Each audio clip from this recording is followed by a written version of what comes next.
Inspector Lestrade, at once. Your name, sir? Dr. John Watson. He's expecting you, sir? In a way, I believe he is. Well, I'll tell him you're here, sir.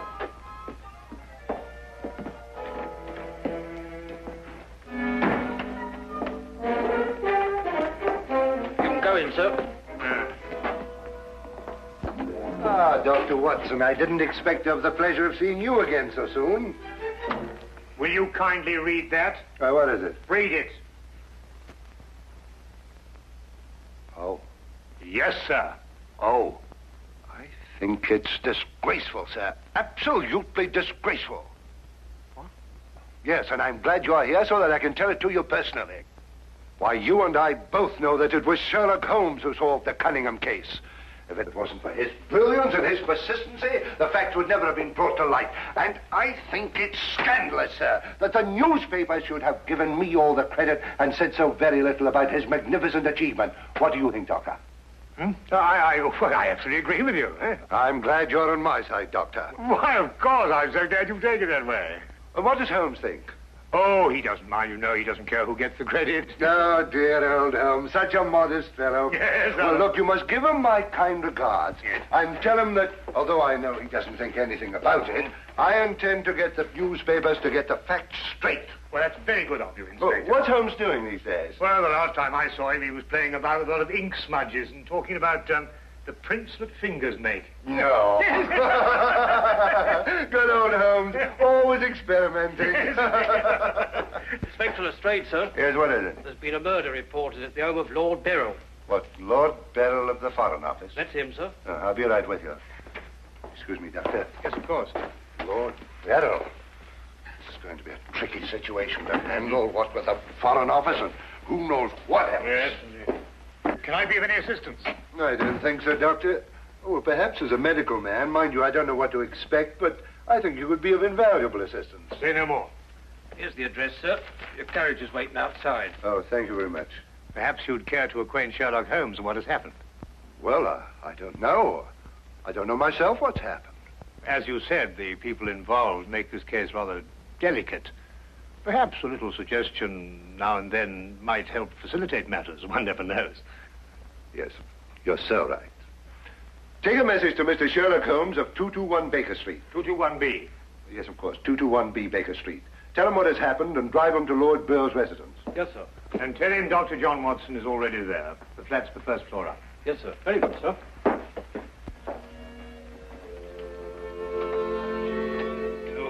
221B Baker Street.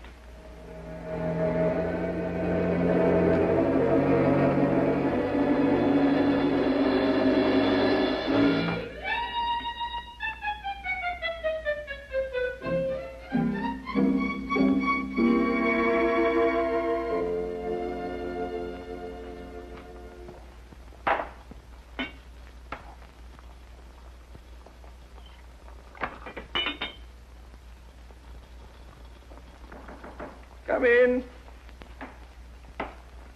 Excuse me, Mr. Holmes. Yes? A message for you, sir. There's been a murder committed at the home of Lord Beryl.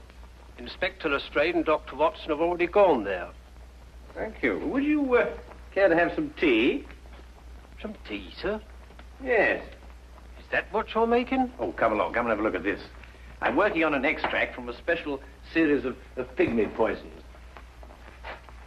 Oh, very interesting, sir. Tea? Well, yes, I don't mind if I do.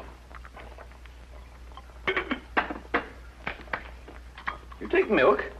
Yes, sir, please, sir, if I may. Splendid. Sugar? Thank you, sir. Where did I put that sugar? That's it. It's right here. Help yourself. Thank you, sir. So.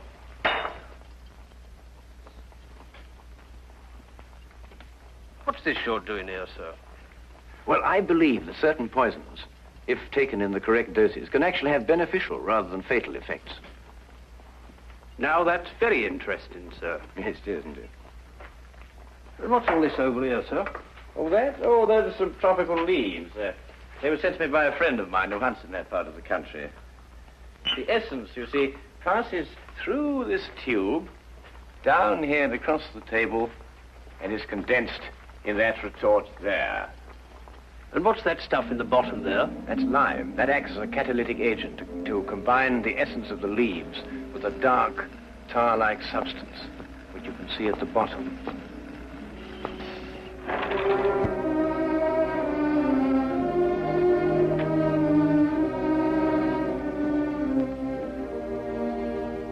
Inspector Lestrade, I demand to see my wife. You've kept me waiting half an hour, and now I should like an explanation. Of course, you're entitled to one, sir. You know that Karl Oberstein was murdered in your study. I was informed of that, and it is a tragedy, of course.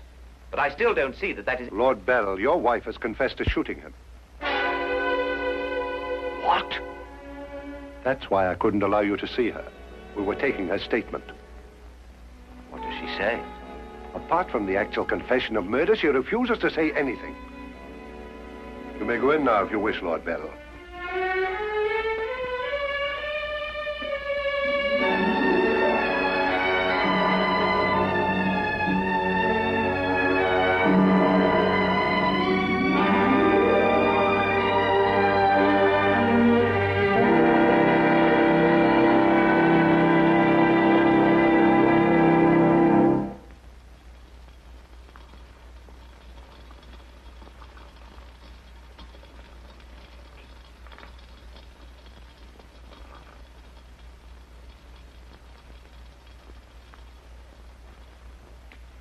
What's that you're putting in now, sir? Well, it's a form of acid dye. Yeah. That's all right. Oh, where have you two been all the afternoon? Didn't the sergeant tell you? Oh, yes, I remember. It was a murder somewhere. Was it interesting? No, Mr. DeWitt. Uh-huh. Well, Lestrade, come and have a whiskey and soda. Whiskey and soda, Lestrade. I don't know. I'll be off duty in 5 minutes. Yes, I think that'd be all right. Don't... Neat for me. Well, sit down if you can find yourself a place. There you go. yes, well, I think we can leave that to boil for a little while now. Now, gentlemen, what's the problem? Who was murdered? A man named Karl Oberstein. Oberstein. Oberstein. Oh, yes, I remember. An Austrian chap. He was originally, but of course, for a number of years, he's been a freelance agent. Mm-hmm. Buying and selling anything he can get his hands on, eh? But his hands in a bit too much this time. Lady Beryl shot him. Holt Smith, 38. Oh, really? It was a nasty bit there. I examined the body before it was removed. Entire back of the head gone. Instantaneous death, of course. Did you find the bullet? No, the police surgeon will do that. It hadn't come out. Yes, and that shot in the back of the head removes any possible chance Lady Beryl may have had of claiming self-defense. You're off duty now, aren't you, Wilkins? Yes, sir. You may go home. Thank you, sir. It's been a pleasure working for you this afternoon, Mr. Holmes. Like to know how it all turns out. I'll let you know. Thank you, sir. Good afternoon, sir. I feel sorry for Lord Beryl. There'll be quite a scandal when this appears in the papers. Yes, there certainly will be. I wonder why Lady Beryl lied to you. What nationality was Lady Beryl originally? Well, she was born in Austria, although she was brought up in America. She's been here in England for the past 5 years, since her marriage, you know. It's a shame a woman like her has to remain in prison. Still, she might decide to tell you...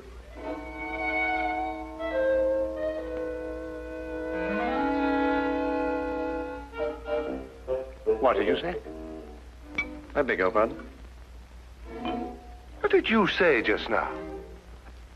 I didn't say anything. Oh, yes, you did. You said, I wonder why Lady Beryl lied to you. Oh, that. Yes, what did you mean? Nothing, except, of course, that Lady Beryl didn't shoot this chap Oberstein at all. But she confessed to it. Nonsense. She didn't shoot Oberstein because Oberstein wasn't shot. His head was bashed in with a blunt instrument. The revolver you claim was the murder weapon actually belonged to Oberstein. She found it lying by his side and pretended she'd done it in order to shield her husband. She's no more guilty than you two are. Would you hold that like a good fellow, please? Would you please repeat that? Of course, it's as plain as a... Here, would you mind holding that? Oh, well, it's not plain to me. Well, you told me that Lady Beryl confessed to shooting Oberstein. But Oberstein wasn't shot. Just because you find a man with the back of his head shattered and a gun lying by his side is no reason to assume he's been shot. Thank you. You also assumed that the bullet had lodged in Oberstein's cranium because it hadn't emerged through the front. Now, any student of elementary ballistics knows that the greatest damage to the skull is on the opposite side to which the bullet entered. The point of entry is always clean. But the gun we found was an Austrian gun, and Lady Beryl is an Austrian. Now, there's a logical bit of reasoning for you. Would you mind holding that, please? Lady Beryl saw Oberstein lying there and jumped to the same conclusion we did. Well, Lady Beryl's innocent. Then somebody else is guilty. Brilliant. We've got to get back to the premises and re-examine them for clues. You come with us, Holmes. This nonsense can wait. Nonsense? Nonsense. Nonsense? Did you say nonsense? I'll have you know, Inspector Lestrade, that if the law enforcement agencies of this country were a little, an infinitesimal amount more advanced than ancient Neolithic man, I would not have to be doing the basic research work that will in time benefit police bureaus throughout the earth. You may have a point, Mr. Holmes. A point? The only point is human, of which there is a paucity in the halls of our defense republic. So do you really think so? I certainly do think so, and I'll tell you a few other things in a bit.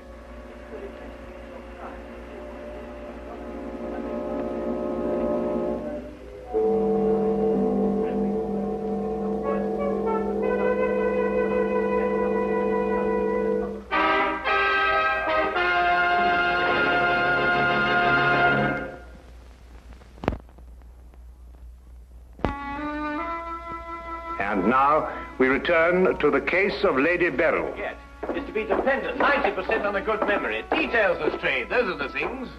She's in here, and normally I'd detain her for confessing to a crime she didn't commit, but, well, what with the Foreign Office and all that, I don't believe I will. No, Lestrade, you don't want to hold her. Much easier to solve the crime if she's out. Exactly. Inspector Lestrade.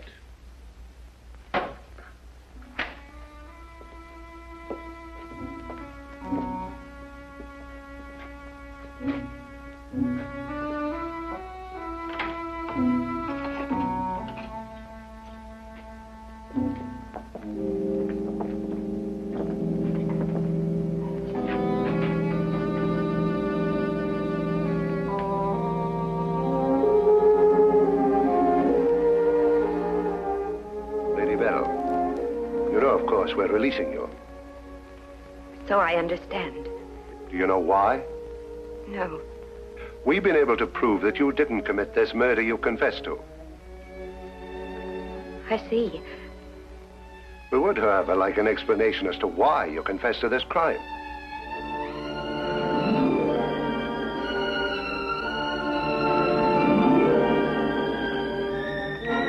I prefer not to explain my actions, Inspector. You realize, of course, that your actions are in themselves punishable and that we could detain you. I see. You still prefer to make no statement? That is correct. Very well, Lady Beryl. You'll be released as soon as the formalities can be cleared. Thank you. Human beings lie to gain, to cover, or to protect.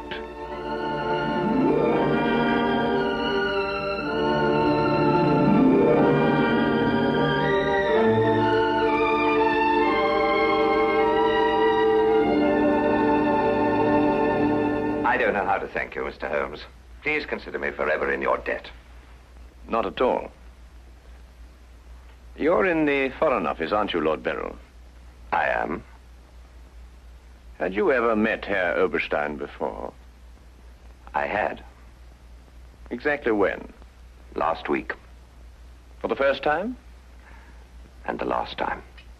I see. I believe it was his habit to offer large sums of money to men in key positions for the information they may have had in their possession. I believe that was his habit, Mr. Holmes. Thank you. Oh, Lord Beryl, while your wife is on her way here, I wonder if I might look at the premises of the crime. Well, of course, of course. It happened in the study. With your permission. My house is yours, sir. Thank you.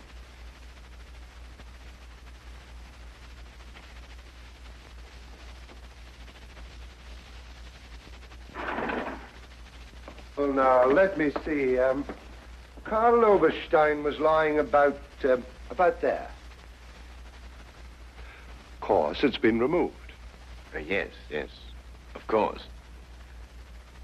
I see you've cleaned everything up with your usual remarkable efficiency, Lestrade. Now, look here, Holmes. I didn't know there was going to be any mystery about this affair. Oberstein's head was here, Holmes, and his feet were there. Thank you, Watson.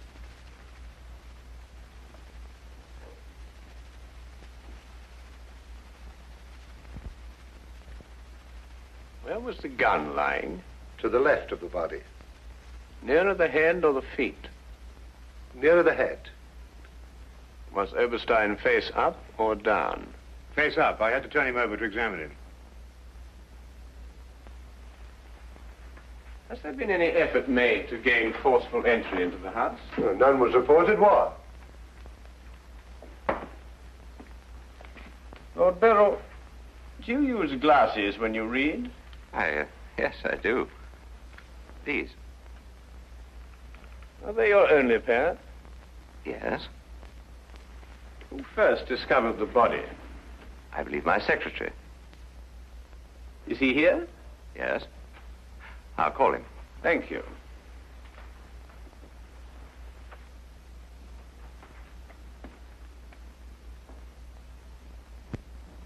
Lestrade, where was Lord Beryl at the time you estimated the crime was committed?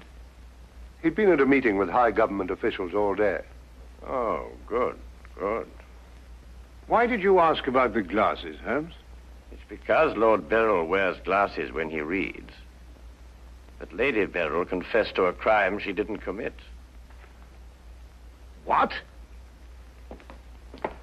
This is my secretary, Mr. Ross. You've met Inspector Lestrade and Dr. Watson. This gentleman is Mr. Sherlock Holmes. How do you do? I understand it's through your efforts that Lady Beryl was returning home. Partially through my efforts.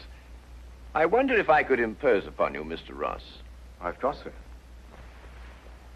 Would you mind taking these sheets of paper and roughly outline the position in which you discovered the body? Outline it in scraps of paper. If you would be so kind. Of course. What's the purpose of that? How many men have you on the premises, Lestrade? 2 outside. Why? Good. I wonder if you'd mind taking them into the garden behind this window and making a thorough search of the premises for a radius of 30 feet. Looking for what? Anything that doesn't belong in a garden. Are you serious, Holmes? Shh. Completely.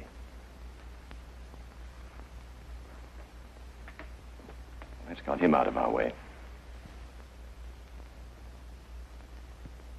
Have you examined your safe, Lord Beryl? I have, Mr. Holmes.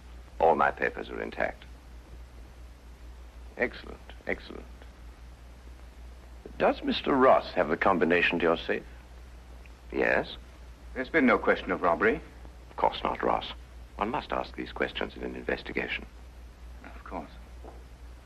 Good afternoon, Lady Beryl. Nina, my darling. How are you? I'm all right, George. Quite all right. You must rest. This experience must have been horrible for you. It's all right. It didn't last long enough to be too difficult.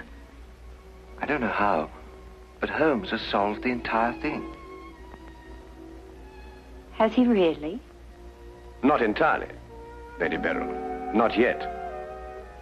Do you expect to? I can only hope to. Mr. Holmes, if there's anything I can do to help.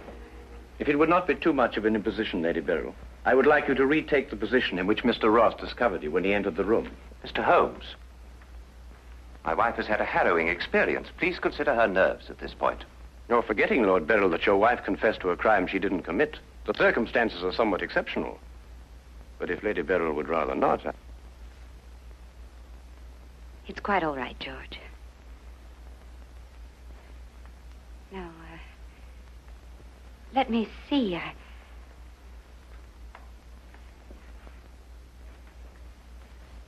I was standing here. Exactly there? I believe so. Mr. Ross, are you quite certain that that is the position in which Lady Beryl was standing? Well, if you'll pardon my saying so, Lady Beryl, just for the sake of accuracy, you understand, I believe you were standing just a bit further to your left. A little to your left, Lady Beryl. Like that? Yes, I'd say right there. Good. Now, Lady Beryl had a revolver in her hand. Mr. Holmes. That is correct. In which hand? My right hand. Mr. Ross? That's right. Lady Beryl's right hand. Lord Beryl, do you happen to have a revolver in the house? Yes, I have. May I have it? I'm not going to ask my wife to... Yes, I am. If your wife has no objection. Of course she has objections. I have no objections, Mr. Holmes.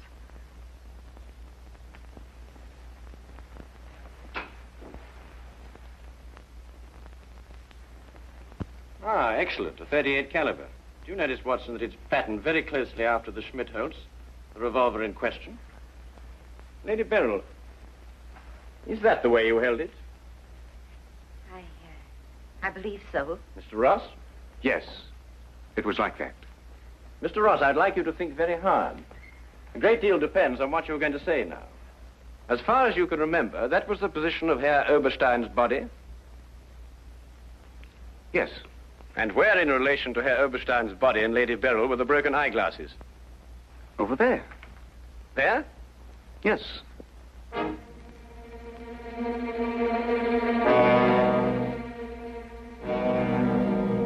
Watson, were there any glasses on the floor when you found the body? Absolutely not. You're positive? Positive. That's right. I didn't know what I was saying. There were no glasses on the floor at all. There weren't any glasses on the floor when you found Lady Beryl bending over the body. But there were when you sent Herr Oberstein crashing to the ground.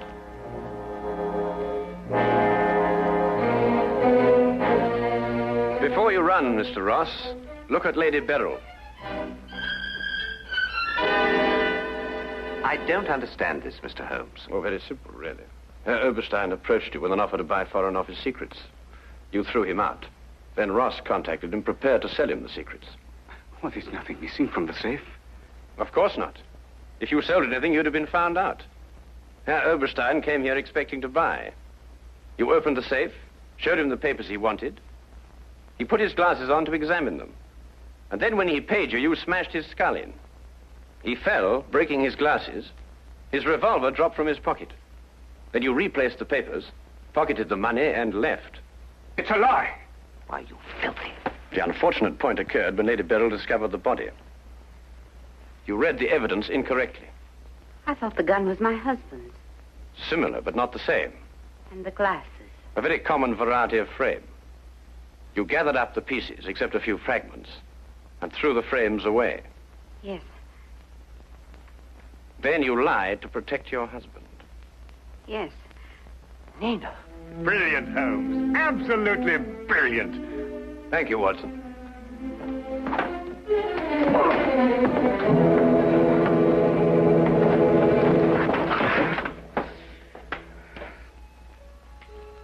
My humble and very grateful thanks, Mr. Holmes. It's been a pleasure to help so brave and noble a woman. I'm still not quite certain what's happened, but I know we shall both be forever indebted to you.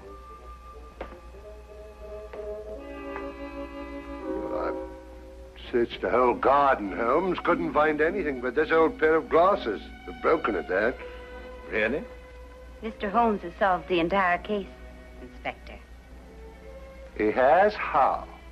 By the little things, Lestrade. The little things that one must remember. The little things that make the difference between success and disaster.